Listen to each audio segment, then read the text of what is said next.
নোয়াখালীর সেনবাগে ইসলামী আন্দোলন বাংলাদেশ এর গণসমাবেশ অনুষ্ঠিত হয়। শনিবার ২৩ নভেম্বর বিকেলে নোয়াখালীর সেনবাগে ইসলামী আন্দোলন বাংলাদেশ সেনবাগ থানা শাখার আয়োজনে সেনবাগ মডেল প্রাথমিক বিদ্যালয়ের মাঠে এক গণসমাবেশ অনুষ্ঠিত হয়েছে।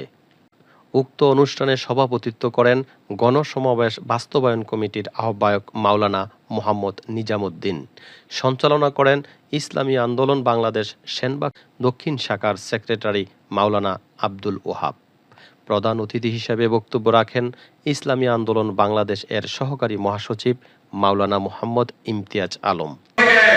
আমাদেরকে স্বাধীন করে ভিন্ন কাজে বিভিন্ন আশ্রয় নিয়েছিল।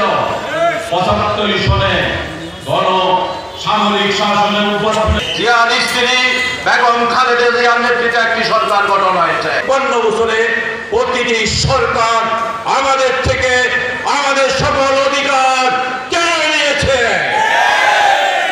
এক এক করে চোর দখলের মতো আমাদের ভোট কেন্দ্রগুলো দখল করেছে, আমাদের অর্থনীতিকে ভঙ্গুর করে দিয়েছে, আমাদের বাক স্বাধীনতাকে হরণ করেছে। ১৬ বছর ক্ষমতায় থেকে ২০২৪ সালে আমরা যখন আমাদের সংস্কৃতিকে দেখে তখন দেখি সেইখানে এই দেশের মানুষের কোন সংস্কৃতি নয়। লাইসেন্স দেওয়া হয়েছিল তারা মদ পান করতে পারবে। বিভিন্ন এলাকায় মদের বার প্রতিষ্ঠিত করেছিল। আজকেও বিভিন্ন জায়গায় সেই মদের বার আছে। মাদক দ্রব্য আওয়ামী লীগের নেতারা যেখানে মাদক সেইদেরকে ধরে দিবে, বিক্রেতাদেরকে ধরে দিবে, সেখানে আওয়ামী লীগের নেতারা সরাসরি মাদক ব্যবসায় জড়িত ছিল।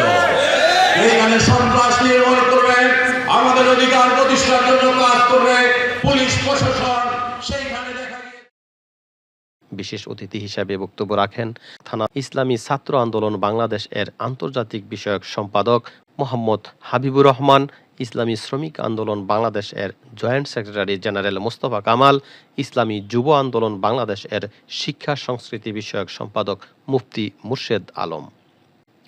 এ সময় আরও বক্তব্য রাখেন সেনবাগ উপজেলা আইমা পরিষদের সভাপতি মাওলানা রহিমুল্লাহ বশিরি, নোয়াখালী উত্তরের আইমা পরিষদের সহসভাপতি মুফতি নুরুল ইসলাম, ইসলামী আন্দোলন বাংলাদেশ এর নোয়াখালী জেলা উত্তরের সহসভাপতি মোহাম্মদ আব্দুল ওয়াদুদ, ইসলামী আন্দোলনের নোয়াখালী উত্তরের জয়েন্ট সেক্রেটারি মাস্টার নিয়ামতুল্লাহ প্রমুখ।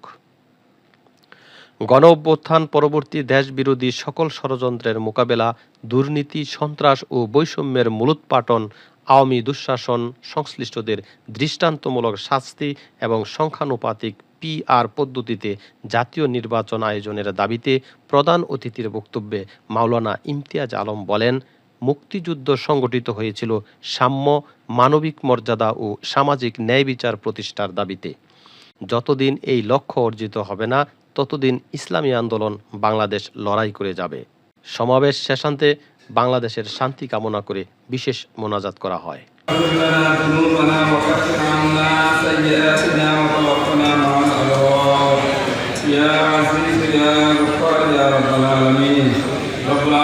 আজকের এই গণসমাবেশকে আপনি কবুল করে নিন। আল্লাহ যারা উপস্থিত হয়েছেন, যারা অর্থ দিয়েছেন, শ্রম দিয়েছেন, সকলকে আপনি কবুল করেন।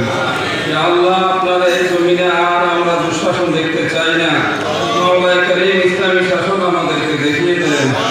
আল্লাহ ইসলামী শাসনের জন্য আল্লাহ শ্রম দেওয়ার, অর্থ দেওয়ার, কষ্ট করার তৌফিক নসিব করেন। আল্লাহ জনগণের অধিকার জনগণ যেন ফিরে পায়, আল্লাহ সেই তৌফিক আমাদেরকে নসিব করেন। আল্লাহ এই দেশে একজন সুষ্ঠ আল্লাহ সরকার আপনি নির্বাচিত হওয়ার তৌফিক নসিব করেন। আল্লাহ আমাদেরকে দিন বুঝার এবং মানার তৌফিক নসিব করেন। আল্লাহ আমরা চতুর্দিক থেকে ধাক্কা খেয়ে আল্লাহ আমরা একেবারে বিপর্যস্ত। মাওলানা কারীম মেহেরবানি করে আমাদেরকে সঠিক বুঝ নসিব করেন। আল্লাহ বাকি জীবন যেন আমরা আর ধাক্কা খেতে না হয়, আল্লাহ আর যেন বারবার আমরা ভুল করতে না হয়, আমাদেরকে সেই সঠিক সিদ্ধান্ত নেওয়ার তৌফিক নসিব করেন। আল্লাহ আমাদের মধ্যে যার যেখানে হাত আপনার পছন্দ হয় তার ছেলে আমাদের প্রত্যেকের দোয়া কবুল করে নিন। ওয়াসাল্লাল্লাহু তাআলা আলা খালিহি মুহাম্মাদিন ওয়া আলিহি ওয়া সাহবিহি আজমাইন। আমিন। রাহমাতুকা ইয়া আরহামার